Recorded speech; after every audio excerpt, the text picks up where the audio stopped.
Saio hau Nafarroako gobernuak diruz lagundu du.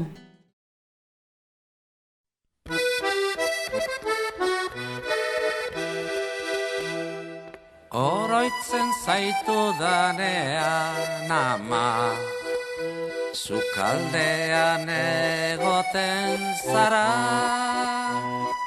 maia bostentzat iminita, aulkian eseri eta leiotik begira. Kristala lausotzen duen lurrinak kendu gabe, eta ni badakit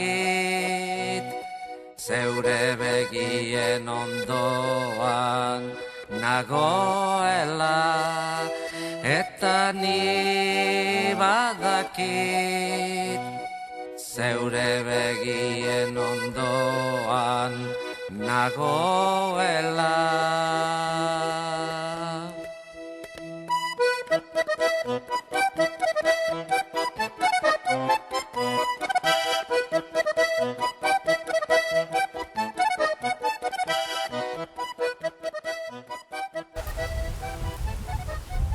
Julio Soto, zer moduz? Ongitazu? Ongi baita ere. Bertsolaria afizioz eta ofizioz baita ere. Nun sortua? Sortua Iruñean, orain dela 30 urte. Eta nungoa egiten duzu zure burua? Nungoa, segun noiz galdetu dioten, Iruñekoa esan izan dut, Iruñekoa gutxitan. Normalen Gorritikoa naizela esan izan dut, nire ama han sortua da Gorritin, eta Gorritin denbora asko eman izan dut, eta orduan Gorritikoa naizela esan izan dut, aita serretu egiten zitzaidan, aita hemen bertakoa da Irurrekoa, eta denborarekin ohartzen joan naiz, Irurretik hemendik ere asko dudala, nire izakeraren parte handi batek baduela zerikusia hemen bizitakoarekin. Orduan, gaur egun hiru sustra ditu dela esango nuke, Iruña, zentrala, eta Gorriti eta Irurre. Harritzeko modukoa bada ere, aurretako lehen oroitzapena? Ez nuke jakingo bat aukeratzen, ez dudalako. Bizka bat nire buruarekin dezepzionatu xamar egoten ez beti, ez dudalako oroitzapena handirik umezarotik. Ez nuke jakingo lehendabiziko oroitzapena zenbat urterekin daukadan, zenbat urte nituenekoa den. Bueno, oroitzapen batzuk hemengoak, Irurrekoak asko, hemen jolasten anaia eta lehengusuekin, hemen ordu asko pasatzen genituen, Gorritiko oroitzapen asko ere badauzkat, hango baserrian eta artean behiak genituen etxean, behiak eta behorrak eta animaliekin pasatako pasadizo asko ditut burutan. Eta txikitan zertan jolasten zinen? Gehien bat kirolean ibiltzen ginen, oso kirolaria eta kirolzalea izan naiz eta naiz gaur egun ere. Hemen pelotan ordu asko egiten genituen, pila bat. Futbolan aritzen ginen, baina pelotan gehiago. Izkutaketan, iluntzetan, hemen, harrapaketan ere, eta Gorritin ere gehien batan frontoia besterik ez dago hemen bezalaxe, pelotan, bat tipat, 10-etatik 9 pelotan. Bihurria zinen ala txintxoa? Nahiko txintxoa nintzen. Txintxoa, nik uste du txintxoegia eta dena. Beti izan naiz, mugak gehiegi ez zeharkatzeko horietakoa, ez nahi izan ez dudalako, nahiko koldarra edo nahiko kokildua izan izelako beti. Eta orduan, bestek esan beharko dizute, gurasoak edo ingurukoek, baina nik uste du nahiko txintxo edo txintxoegia izan izela. Eta eskola garaiak nola oroitzen dituzu? Koloretan, txuri beltzetan? Nahiko txuri beltzen oroitzen dut, nire umezaro guztia bezala. Geroia, nera bezaro garaiko ikastola, baina koloretan gogoratzen dut. Baina lehendabiziko urte luzeak, ze irakasten nituen bai, gutxi gora bera, ikastola nolakoa den eta noski baiet, ze lagun nituen gelan, baina nahiko oroitzapen lautsoa daukat ikastolari buruz dira. Eta hunditzarekin zer izan nahi zenuen? Nik uste dut ez negiela zer izan nahi nuen. Umetatik izan naiz oso, baserrizale edo animalizalea. Batipat behorrak edo zaldiak izan ditut oso gustuko. Eta Gorritiko nire amaren sortetxean bazituzten eta badauzkagu gaur egun.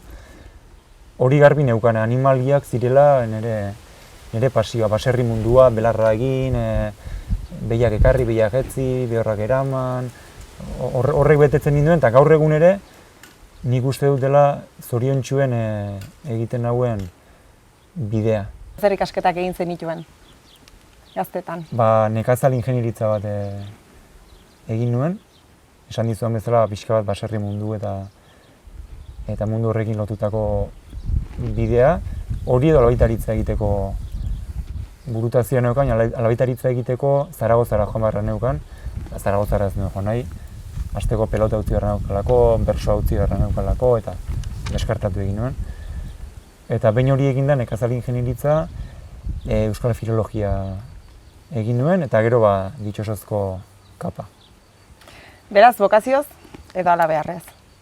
Ikasketak nik uste dut erdi bokazioz, baina erdi ala beharrez ere egin dituela. Ez nuen begiak irekiarazten zizkidan karrera bat begi aurrean edo ikasketarik. Zerbait egin beharra eta 18 urte eta nik uste nahiko aukera ez dakit, askotan ilogiko izaten dela sistema honek proposatzen diguna.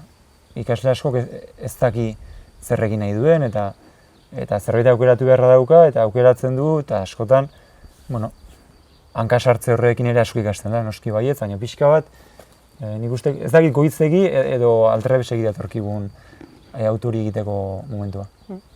Gazteagoa zinenean, errebeldea izan zinen? Ez bereziki, ez naiz errebeldea ulertzen den bezala. Errebeldea izan daiteke ez dakit, errebeldea ez izatea ere, alegia, nire San Fermin ikastolan ikasi nuenik eta gelan ni nintzen baserri munduaren ganako alako pasioa zeukan bakarrenetakoa, beste lagun bat zegoen, laguntzen zuen herriko izateak noski, baina ni beti izan naiz arraro xamarra alde hortatik, eta gaur egun ere ez dabikoena zenbait tokitan, baserri mundu horri balako miresmena edo gogoa izatea. Orduan, hori ere izan daiteke errebeldia puntu bat, pixka bat atzean utzitako hori edo gizarteak atzean utzi duen mundu horri eutsi nahi izatea. Eta etxetik kanpo ze adinarekin jarri zinen bizitzen? Ez naiz jarri oraindik. Ez naiz jarri eta Iruñan bizi izan naiz gurasoen etxean, baina nire amarekin asteburutan Gorritira joaten ginen, 2 asteburuz behin hona etortzen ginen.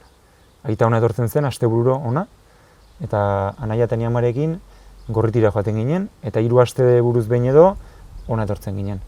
Orduan beti ibili naiz ara eta hona, eta gero nerabezaroan sartu nintzenean, amak Gorritira joateari utzi zion, eta ni joaten hasi nintzen ere kabuz, eta gaur da eguna Gorritira nire amaren sortetxeran osabaizteak bizi dira, lehengusu eta lehengusina baten guraso direnak, eta ara joaten jarraitzen dut, orduan nahiko nire kasa ibili izan naiz beti.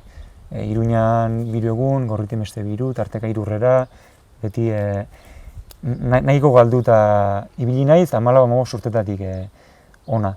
Orduan, gurasoenean bai, bizi izan naiz, baina askotan ez. Nomada izan zara, edo gustatu izan zaizu beti leku berean bizitzea?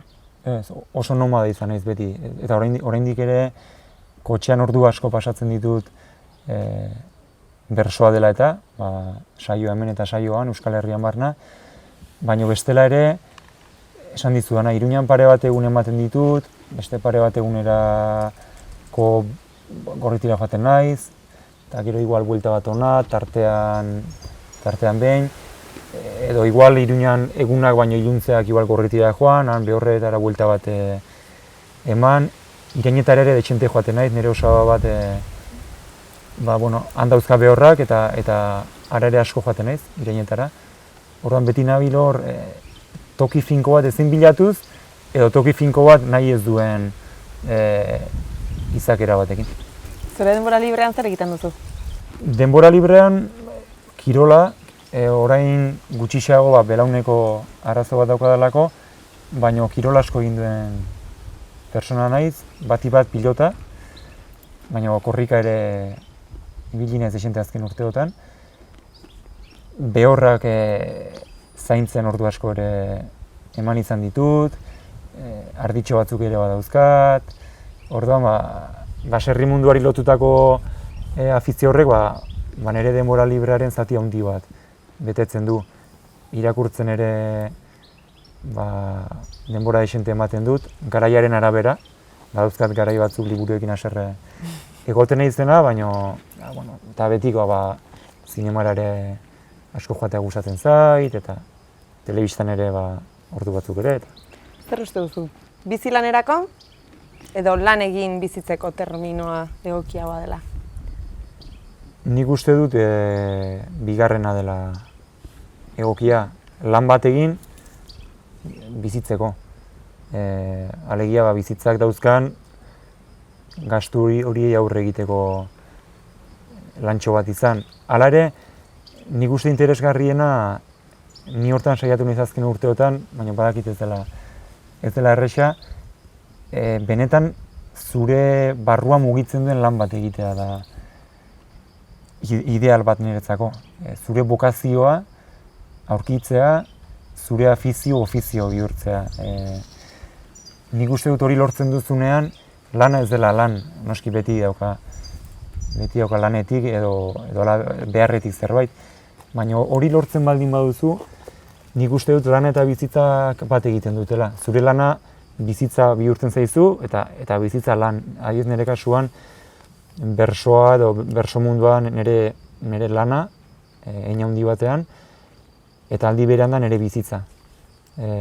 Eta nire bizitza bada bersoa, eta aldi berean bersoare bada nire lana, orduan pixka bat, dena bat dijoa, noski obsesionatu gabe hori ere gerta dakizukelako, pentsatzea ez dagoela besterik ez, zure bizitza bersoa dela, eta horrekin identifikatzen zara, eta halako batean bersoa bukatzen zaizunean, nire kasuan adibidez, hor geratzen zara umezurtz sentimentu horrekin, baina bai, idealena niretzako hori da, barruan mugitzen dizun zerbait lan bihurtzea. Gustoko duzu egiten duzun lana? Bai, oso gustoko dut. Bersolari izatea edo bersogintzari eskaintzea nire bizitzaren zati handi bat. Oso gustoko dut. Plazaz plazako ibilia, naizta batzuetan jende aurren jartze horrek, desgaste psikologiko eta nik esango nuke nire kasuan fisiko ere baduela. Fisikoa esan nahi dut, askotan buruneke horrek eta kalori asko erretzen dituelako, segun eta zeiz gorputzkera duzun noski. Bersoa maite bezain gorroto izan dut askotan, eta bersoa uzteko tentazioa askotan izan dut eta izango dudala pentsatzen dut. Frustrazio momentu handia dituzulako, lan handia eskintzen diozulako, ilusio handia, askotan eman dezakezuna eman gabe itzultzen zarelako etxera. Eta dina itzinera joan ahala, uste duzu bizitzarekiko ikuspuntua ere aldatzen joaten dela? Bai, dudarik gabe. Eta aldatzez baduzu, egon lasai noizbait bizitzak aldaraziko dizulako. Azkenean, urteak pilatzen dituzunean, esperientziak pilatzen dituzu, bizipenak, gertakizunak, argiak eta ilunak. Nik uste bizipen guztiek eskintzen dizutela ikasteko aukera bat, eta pertsonaren zoriona nik uste nahiko loturik dagoela esperientzia hori irakaspen bat ateratzeko gaitasun horri, eta gauzak ez on edo txar bezala hartze horri. Datorkizun hortara moldatzearekin ere loturik dagoela uste dut norberaren zoriona. Orduan, esperientzia pilaketa hortan zure mundua ikusteko modua aldatuz doa. Bizitza eta heriotzaren kontzeptuak adibidez, ez dira berdinak 15 urte edo 30 dituzunean. Edo behar bada bai, baina noizbait zerbait gertatuko da, behar bada guraso izango zara eta bizitzaren kontzeptua erabat aldatuko zaizu. Orduan, bai, hori garbi ikusten da bertsolari ongan edo bertsolariak bere buruarengan ikusten du. Gai bati ez diola berdin kantatzen, 15 urterekin, 30ekin edo behar bada 31ekin. Bizi esperientzia horrek bere ikuspuntuak eta kriterioak aldarazten dituela.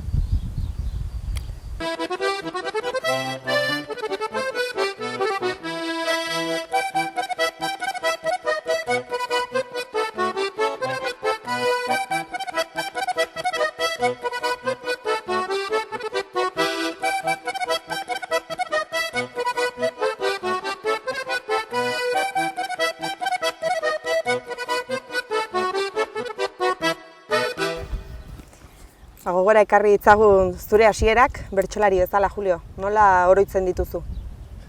Nire bertso hasiera nahiko kasualidadeari izan zen. Naiz izan umetan bertso zaletasun handirik izan duen pertsona bat. Nahiko kasualidadez etorri zait bertsoa bizitzara. 14-15 urte nituen ikastolara, San Fermin ikastolara, han ikasten nuen Estitxu Arozena eta Estitxu Fernandez etorri zirenean, eta 2 eguneko bertso tailer bat edo eman ziguten, eta hasi zen dena. Ni gogoratzen naiz nola Ander Baiano izena duen Barrainaingo beste mutiko batekin orduan, egin dituen kopla batzuk, oraindik etxean dauzkate kopla horiek gordeta, eta gero Estitxu Arozenak nire tutoreari, orduko tutorari Xabier Irujo, esan zion, izu bakelan badaude pixkat errestasuna nabaritu diedan gaztetxo batzuk, eta horien artean ni, eta Xabier nire tutore ingleseko irakaslea ere bazen. Eta gogoan du nola, hurrengo ingleseko azterketa ematera joan nintzaionean, bukatuta, eta esan zidan berso bat idatzi behar niola bukaeran. Eta nola berso bat, ingleseko azterketa, berso bat idaz ez banion, ez zidala azterketarik hartuko. Eta horren nire tokira bueltatu behar izan nuen, eta berriz berso bat idatzi, eta bersoarekin entregatu nion. Azterketa, urte hortako azterketa guztietan eskatu zidan berso bat, eta nire etxera berak deitu zuen esanez, ikusten zidala bersotarako gaitasun pixka, eta gogoare bai, Estitxu Arozenak ere esan ziola animatzeko eskolara, eta hori esateko deitzen zuela. Eta nire gurasoek hitz egingo zuten euren artean, eta nirekin ez du gogoan. Eta kurso bukera batean, apirila batean hasi nintzen Barrainaingo haize ikastetxean bertso eskolan, Estitxu Arozenarekin. Beraz hitzen mundu honetan ordutik aurrera sartu zinen, eta gaur egunera arte, ez? Bai, orduan hasi eta gaur egun, gaur 30 dauzkat, orduan 15-16 urte bersoaren mundu honetan. Ordutik ere, 2010an, 11an, 15 eta 17an ere izan zinen Nafarroko txapelketan bertsotan finalista eta irabazlea. Kasu honetan, nola, ze oroitzapen etortzen zaizkizu burura? Oroitzapen oso diferenteak. Ni bersotan hasi nintzenean, orduan eskolarteko txapelketetan hasi nintzen parte hartzen. Eskolartekoak izaten dira, 18 urte zazpikoentzako txapelketa nolabait ez dut esango, maila txikiagoa noski gazteagoa zerelako, baina pixka bat gaztetxoentzako prestatutakoak. Horra hasi nintzen pixka bat lehia munduan ere bersotan egiten, eta gero Nafarroko txapelketara eman nuen jauzia, eta lako batean etorri zen lehendabiziko finala, 2010an lehendabiziko txapela, eta gero beste batzuk etorri ziren bidean. Txapel bakoitzak, oroitzapen eta sensazio diferenteak sortu zizkidan, final bakoitzak sortu zizkidan bezala badauzkat txapela irabazi eta sensazio oso gozoarekin geratu nahi zen finalak, egindakoarekin pozik eta asebeteta. Badauzkat finalarekin ere pozik geratu nahi zen egunak, nahiz eta txapela irabazi. Eta pixkat ez, sensazioa ematen du, irabazi duzu eta alare poza bai irabazi duzulako, baina bersotan erabat ongi eginaren poza handiagoa da txapel batena baino. Momenturen batean, oholtza gainean izan duzu halako momenturen bat txuriz gelditu izan zarena, eta improvisaziorik ez dena atera, zure trajektorian? Izan ditut horlakoak eta bat baino gehiago. Batzutan lortzen duzu ditsimulatzea, normalean bertsolariak ariketa gehienetan bukaera pentsatuta egiten du bersoa. Bukaera pentsatzen du, bukaera hori memorizatzen du segundu gutxiren bueltan eta improvisatzen hasten da. Batzutan gertatzen zaigu bertsolarioi, bazoazen heinean improvisazio hortan, ostras, bukaera aztea. Eta orduan batzutan agoni hortan, eta buruak ekartzen dizu bukaera berriz, beste batzutan ez. Eta orduan ekartzen dizuen eta batzutan errekurtsoak baduzkazu eta sortzen duzu zerbait, eta beste batzutan nabarmen xamar geratzen da hor entzuleak ere ikusten du hor zehose pasa dela bertsolariaren buruan. Gogoan daukat 2009ko Euskal Herriko finalerdietako bigarren itzulia zen, eta finalean sartzeko baneuzkan orduan aukera desente neuzkan beste batzuekin batera, eta berso baten bukaerarekin trabatu nintzen, eta behin trabatu, eta bi aldiz trabatu, eta hiru nik uste lau aldiz trabatu nintzela, jende aurrean. Eta azkenean moldatu nuen, eta anaitasunan zen gainera, eta nire finalerako aukera gantxe galdu nituen, eta justo zen, utxe egin ezin duzun egun horietako bat, hantxe utxe egin nuen. Agurra botatzen duzun horretan, azkeneko momentuan zer da lehenengo gauza pasatzen zaizuna burutik? Momentu oso momentu politak dira. Oiukatzea gezurra esaten litzake. Azkenean, txapela buruan, txapela jantzi dizute, normalean horrek esan nahi duen guztiarekin, edo gutxiarekin. Eta agur bat kantatzeko aukera daukazu, zu zara arratsalde hortako azken bersoa botako duen bersolaria. Agurra izaten da normalean, berso emotibo bat, jendearen unkituta egoten da, askotan entzuten den bersoa izaten da, askotan komunikabideetan eta txapeldunaren agurra botatzen delako. Orduan, zu ere kontziente zara, berso hori ez dela edozein berso eta mikrofonora hurbiltzen zarenean, badaukazu halako poz, halako amildegi sensazio bat ere, azken bersoa delako eta jendea zei dagoelako, txapelduna zer esaten duen bereziki. Finaletako hasierako eta bukerako agurrak etxetik pertsatuak eramaten dira. Eramaten dira, txapeldunak ez daki txapelduna izango den, orduan, eramaten duzu zure hasierako agurra eta bukerako agur bat. Eta gero ikusten baduzu, txapela jazteko behar bada arriskuan zaudela, edo, igual holtzan beste zerbait pentsatzen duzu, edo bi agur eramaten dituzu, edo, bakoitzak bere sorginkeria da ez da. Eta bertsoa edo bertsolaritza ere, sentimenduak adierazteko edo komunikatzeko modu egokia dela uste duzu? Bai, ez da besterik bersoa. Komunikazio modu bat, jarduera artistikoa da, baina jarduera artistiko guztiak dira komunikatzeko. Batzutan zure buruarekin komunikatzeko. Ez du zertan izan komunikazio esterno bat. Badaude beraientzako idazten duten idazleak, edo idazten duten guztiak publikatzen ez duten idazleak adibidez. Eta norentzat idazten du idazle horrek? Bere buruarentzat. Idazten duen bitartean, bere burua gehiago ezagutzen du, niri askotan gertatu zait. Kantatzen dudanean, edo idatzi dudanean, edo benetan zer sentitzen dudan, o zer pentsatzen dudan, orduan konturatzen naiz. Askotan gai bat jartzen dizute, eta behar bada hausnartu ez duzun zerbait gai horri buruz. Edo askotan gertatzen da, topikoetatik kantatu behar izatea ez daukazulako iritzi sorturik, eta gero horrek norbera behartzea iritzi bat edo gai horri buruz pentsatzea. Baina azkenan bersoa hori da, komunikazio ariketa bat da, eta niri behintzat izugarri lagundu dit bersoak bat alde hortatik. Eta bertsolari on bat izateko gakoa, zein da?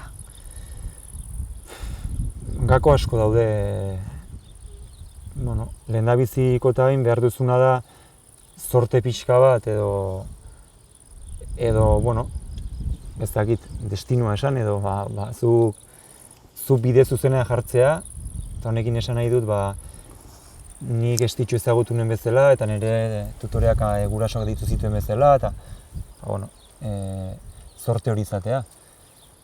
Pertsona egokiak tokatzen inguruan eta gero zaletasuna handia behar duzu. Zaletasuna handia momentu batzuetan iruditzen zaite obsesio puntu bat ere behar duzula ogibide guztietan bezala. Kazetari bat izan nahi duenak ere ordu asko eta dedikazio handia eskaini behar dio bere autu horri eta gero bertsoa jende aurreko zerbait denez, jende aurrean jartzea oso gogorra da. Oso polita da eta momentu eder asko eskaintzen dizkizu, baina nik urte guzti hauetan hori garbi ikusi dut gordinetik ere asko daukala jende aurreko lanak eta batipat gure bezalako komunikazio lan batean biluztu egiten zara jende aurrean. Orduan, psikologikoki ere bertsolari ona izateko behar duzu zure psikologi hori gogortzeko edo indartzeko lan bat egitea, hori behar duzu. Eta gero, norberak bere gaitasunak ariketa egin zukutzea eta segi eta batzuetan frutua jasotzen dituzu eta gehienetan ez. Zergatik uste duzu bertsolari bezala nabarmendu zinela? Zeintzuk dira zure trebetasunak bertsolari bezala eta gabeziak bidatez ere? Ez dakit zein diren nire trebetasun eta gabezia gola zehazki esateko, nik uste dut garai honean iritsi zitzaidala bertsotan hasteko aukera hori, nahiko errez iritsi nintzela bertsoak bat-batean sortzeko fase hortara, jende aurrean ere nahiko azalko gorreko mutiko lotxegabe bat nintzen hasiera hartan, eta nahiko umoretsua, eta hasierarako nik uste nahiko erreztasun izan nituela nire izakerak emandakoak, edo gero urteekin, gero lotxegabetasun gero eta gutxiago izaten dut, umoreare aldatu zoan zait, umoraren koloreak ez, batzutan beltzagoak, edo nahiz oraindik ere konsideratzen dut nahiko persona umoretsua naizela, eta holtzan ere, denetatik, segun bizitzako momentua, baina nahiko umoretsua ere naizela. Baina, gero hizkuntza asko maite dut eta asko landu dut, batzutan inkonsienteki eta berezkotik, baina euskararekin nahiko kezkatuta bakarrik ez. Esango nuke nahiko gustatuta ere banagoela gure hizkuntzarekin eta gustatzen zait hizkuntzarekin jolastea. Orduan, ezaugarri horrek lagundu dit bertsotan egiten. Euskaraz komunikatzea uste duzu zaila dela? Ez, euskaraz delako ez da zaila. Azkenean, euskaraz komunikatzea, rusoz komunikatzea bezain erraza da, edo bezain zaila. Azkenean, batzuk komunikatzeko erraztasun handiagoa daukate besteek baino, batzuk idatziz komunikatzen dira errazago, besteak hitzjario aberatsagoa dute, baina euskara egia da gure adizkera, aditz moduak, eta ez direla igual munduko errazenak. Batzuetan oso aditz luzeak ditugula, baina ez, euskaraz komunikatzea erraza da. Azken urteotan, bertsolaritzak nabaritu izan da, gorakada, berakada, mantendu egin da? Nik uste, nik ere 15 urteko esperientzia daukat, 15 urte hauetan ikusi dudana. Eta gero aurretik irakurri dudana eta entzun eta kontatu diatena. Bertsoak bizi izan ditu garai ederrak ere, orain baino lehenago. Garaiak ere bizi izan ditu, baina adibidez, Nafarroan ez dut esango bertsolari gehiago dagoenik. Orain dela hamarkada batzuk ere bertsolari asko zegoen Nafarroan. Baina batipat aldaketa egonda hezkuntza arautuan bertsolaritza programa sartu izana. Gaur egun zientoka eta zientoka umerengan iristen da bertsoa. Ni jaso nuen bezala San Fermin ikastolan, gaur egun Nafarroan bertan, nik zifrarik ez dakit buruz, baina ikastola eta ikastetxe askotan ematen da bertsolaritza, Orduan, garai batean baino askoz zabaldua dago bertsolaritzaren ezagupen hori. Orduan bai, alde hortatik bertsoak gora egin du. Eskatuko dizut azken urteotako edo zure ibilbideko bertsolari bezala, balorazio bat. Ze sentimendu eta ze oroitzapen edo loratzen zaizkizu? Bueno, ni nahiko pozik nago egiten ari naizenarekin, egin dudanarekin. Ordu asko eta buruko min asko eskaini dizkiot bertsoari eta saiatu naiz nire burua formatzen, bertsolari bezala formatzeko, pertsona bezala ere formatzen joan behar izan dut, eta orduan, pozik nago batipat bertsolari baino, esan dizudana, pertsona bezala formatzeko lagundu dialako bertsoak. Batipat, bertso mundua zerten ezagutu dudalako, 15 urte hauetan, plazan asko ibiltzeko aukera edo zori izan dudalako, bertsokide asko ezagutu dut, jende interesgarri asko bertso plazetan. Batzuetan, nire penak ere badauzkat. Nerea eman ez izanarekin momentu batzuetan, urduritasunak nire benetako maila, edo egin nahi nuen hori ez zematera eraman nahuelako zenbait momentuetan. Batipat, Euskal Herriko txapelketetan daukate arantzatxo bat, bateko delako besteko, beti jetxi naizelako holtzatik erabat ustu gabe. Orduan, arantzatxo horrek ere motivazioa ematen dit eta erakusten dit lanean segi beharra daukadala. Eta momentu honetan, bertsolari bezala, nola aurkitzen zara? Ze momentutan aurkitzen zara?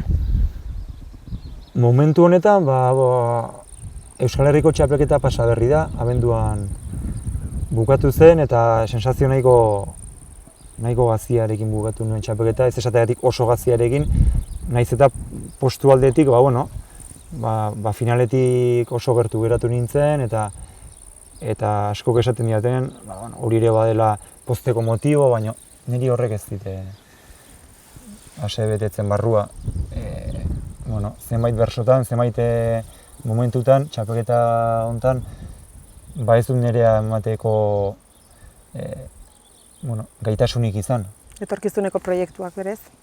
Bai, etorkizunari ez diot oso luzera behintzat begiratzen, edo behintzat saiatzen naiz nire buruari hasten delako begira, gehiegi ez uzten.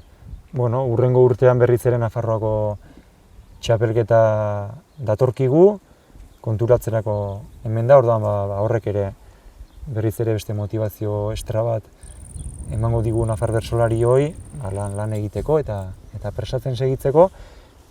Baina momentuz horixe burutan daukadana da uda ahalik eta onena egin, bersotan ahalik eta ondoen egin eta azken urteotan landutako hori plazan erakusteko aukera aprobetxatzea. Zuek odoletan baino bazoazte mantxo, osagarra izala bida, aunque os falte un cacho, txapeldun batzuk zarete, aitatxo eta amatxo. Txapeldun batzuk zarete, aitatxo eta amatxo.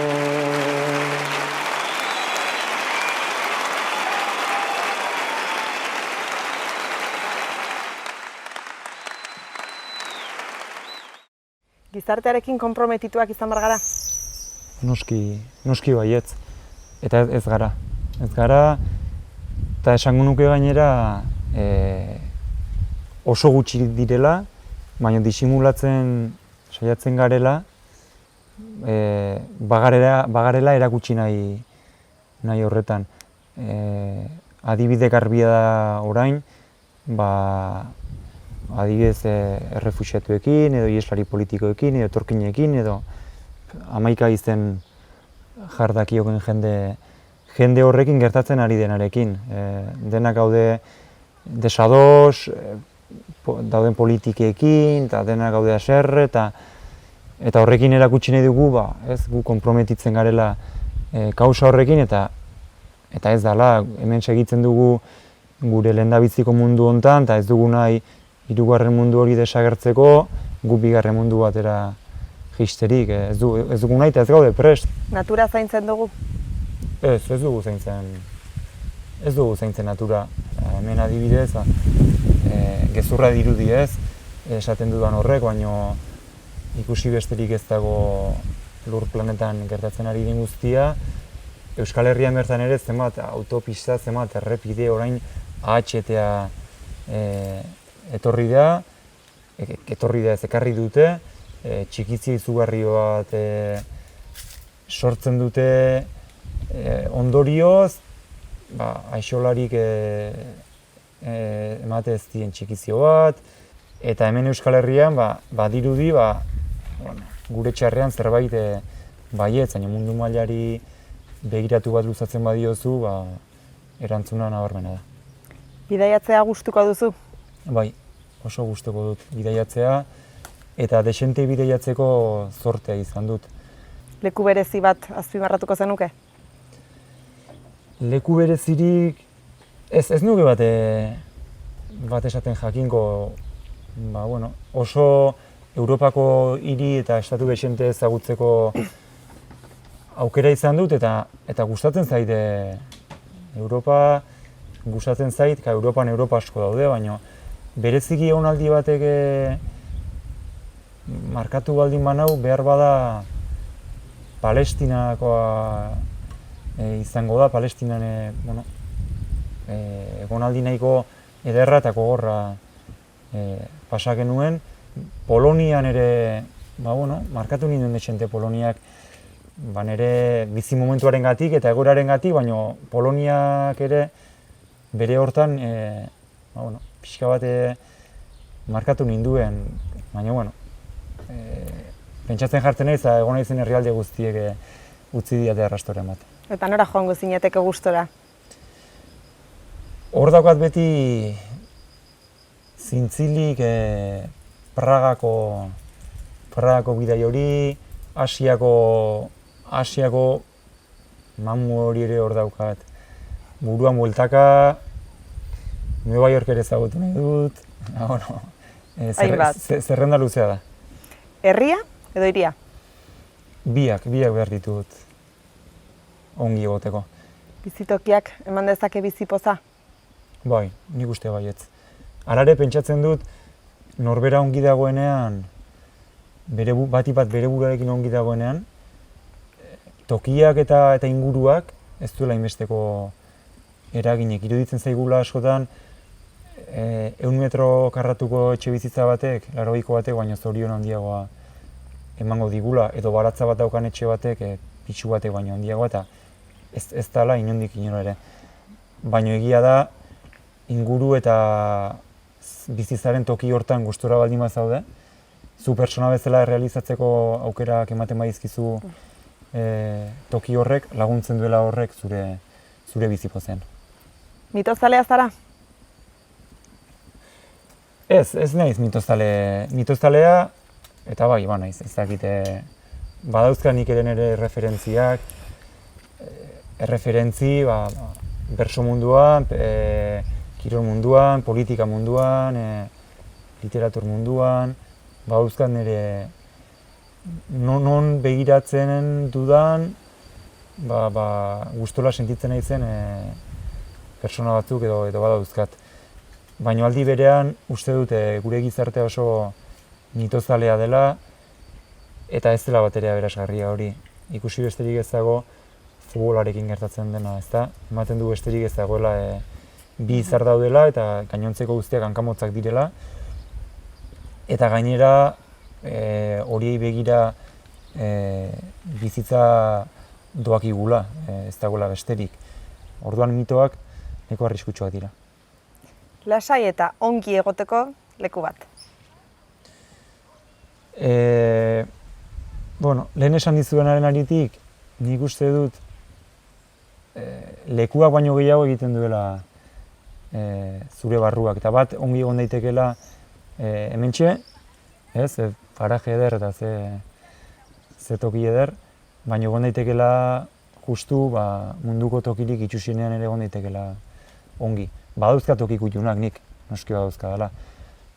Adibidez, Irurre, azken aldian bereziki oso toki berezia bihurtu da niretzako, pake handian egoten naiz hemen. Gorritin ere badauzkat nire txoko kutxun batzuk, eta Iruñan ere noski baietz, baina bueno, orokorrean esateko toki bat behar bada lehen egon garen harrizko mai hori izango da, momentuan toki kutxun bat aukeratu behar banu, hori litzateke. Leku sekretu bat esan didazu eta orain egoera bat nahi dut aipatzea. Bueno, ez dakit zer esan. Behar bada bersotan konfidantza puntu on batean nagoenean, nire buruarekin ongi, hori izan diteke egoera lasai eta eroso eta ongi sentiarazten nagoen bat, berso afari bat, jaialdi bat. Irakurtzeko liburu bat?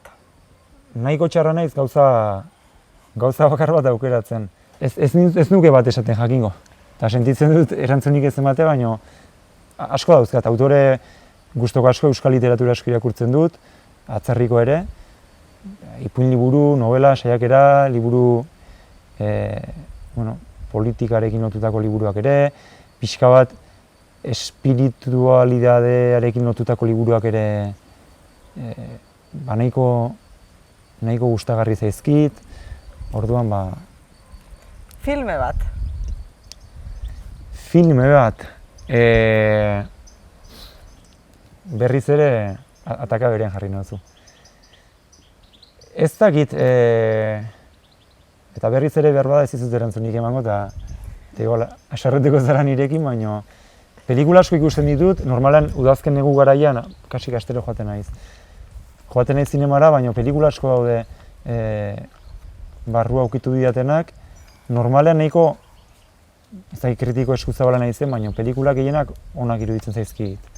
Beti iruditzen zaidalako zerbait baliogarria daukatela. Orduan, bira, hontan ere ez dizute izenbururik emango. Abesti bat? Bueno, abesti bat, badauzkat abesti kutxunak. Adibidez, Schuberren Ave Maria askori harrigarri egingo zaio, baina nahiko kanta kutxun bihurtu zaite azken urteotan. Ez dut askotan entzuten, gari batean entzuten nuen desente, baina lantzean behin entzuten dut eta barrua desente mugitzen dit, oso laboa zalea naiz. Laboaren ez edozein kantu, baina kantu asko dira oso barrura iristen zaizkidenak, ez dakit bat esateko, oroitzen zaitu danean ama edo gure bazterrak adibidez. Laboa, behar bada izango da nire musiko kutxunena, oso berritxarrak zalea naiz. Pixka bat, musika klasikotik laboara eta orain berritxarrak era noa, baina oso gainerek gaztetxotatik, asko iristen zait berritxarraken musika, asko. Kirol bat? Pilota, dudarik gabe, gure euskal pilota. Sukaldari trebea zara, Julio? Ez naiz.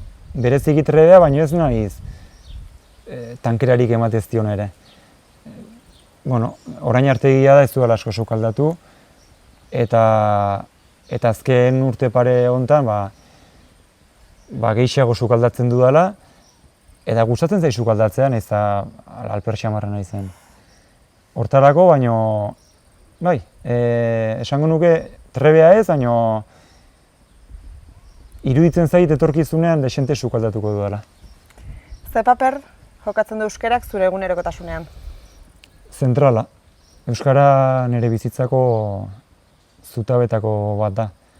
Euskaraz pentsatzen dut, euskaraz amesten dut, euskara da nire lan tresna, eta nire kezka nagusienetako bat. Euskararen egoera, euskararen biziraupena, orduan, nik mundua euskaratik begiratzen dut eta euskaratik sentitzen dut. Nola gustatuko litzaizuke izatea mundua 50 urte barru? Justuagoa. Ez lehen mundu, hirugarren mundu bat, ez gizonaren dominantzia lotsagarri honekin, ez hizkuntza majoritario eta minoritarioekin, ez sistema kapitalista suntsitzaile batekin. Mundu justu bat eta mundu libre bat. Topikoak dira eta badirudi gizakia denetik botereak erakartzen duela, oso persona egotikoak garela, dirua sortu zenetik akuan ikasi nion hango aitona bati esaten zuen, una vez nació el dinero y murió todo lo demás. Harremanak lantzeko moduak herrietan, hirietan ere uste duzu egokiak direla? Herrian, orain arte behintzat nik uste hirietan baino harreman sanoagoak izan direla eta koskaz esango nuke.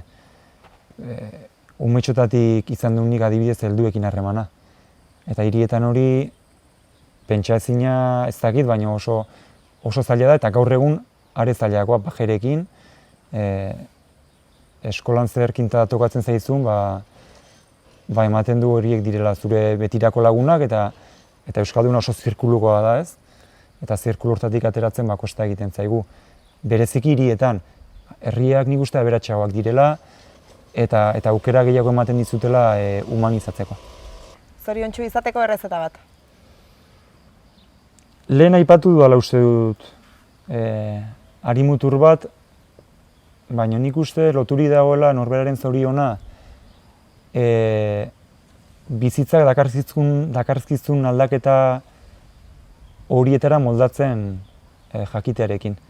Beti oso fosilduri gaude daukagun bizimoduarekin, daukagun bikotearekin, lanarekin, gure ingurukoekin, eta bizitza gutxinaka askotan edo bikotea aldaraziko dizu, edo lana galduko duzu, edo ondokoren bat galduko duzu, eta zenbat eta denbora gehiago galdu hori ukatu nahian, gero eta zoritxarreoko izango zara. Orduan moldatzen jakite hortan, noski zure dolua pasagarra daukazu, baina moldagarritasun horrek nik uste zorionetik desente ekartzen dizula. Eta gero, gertatzen zaizun horri, beti irakaspen bat ateratzeko borondatearekin ere loturik dagoela uste dut zoriona. Ez daudela gauza onak eta txarrak eta beti daudela aukerak eta gertatzen zaizun orok eskaintzen dizula personalki, humanoki, hobetzeko aukera hori. Julio Soto, 3 hitzetan. Julio Soto, ezkurdia, 3 hitz. Esango dizkizut, eta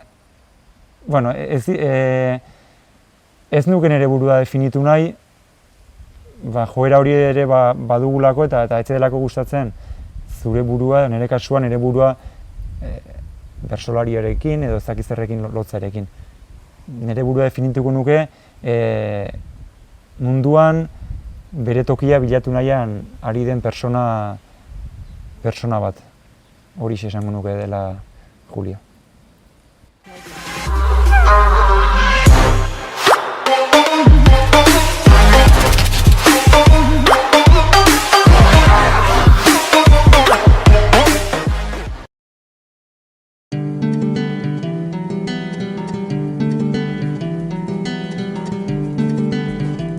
Saio hau Nafarroako Gobernuak diruz lagundu du.